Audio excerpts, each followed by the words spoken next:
related to each other, and they sang this song to unite together. And that's something that I realized back then, but now I realize that it can have a variety of different connotations. What does it mean to you now? I think there are so many issues in the world going on, whether it's equality for all people, so gay marriage, trans activism. Still, there's tons of racial segregation in this world, in this country. Any sort of struggle that an individual is going through, I think that you can apply it to anything that people are going through.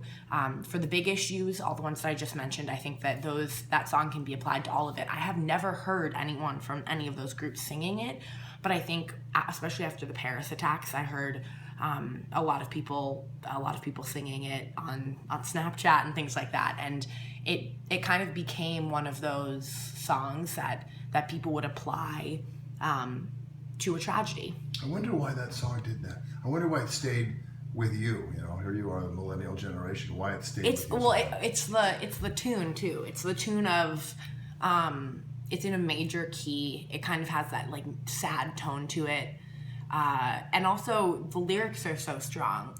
Like, deep in my heart, I do believe we shall overcome someday. I mean, it's anyone can, religious, non-religious, gay, straight, black, white. I mean, you can there are obviously gray areas between all of those, but you can apply it to anyone, and anyone can latch onto that song, even if they don't necessarily identify with what its original cause was for, because everything evolves.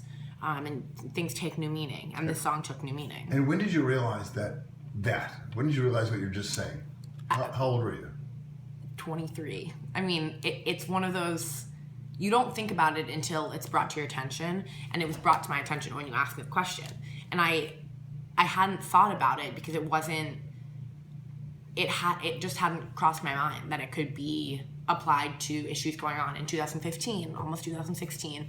And there are just as many issues going on now as there was in 1960 or 1912. And a lot of racial tensions that are going on these days have continued throughout history, and it's not just starting now, or it's definitely not ending. But I think that the song has allowed me to understand that it can be applied to so many different things. But that came with age too. I don't think that I could have realized that at a younger age, because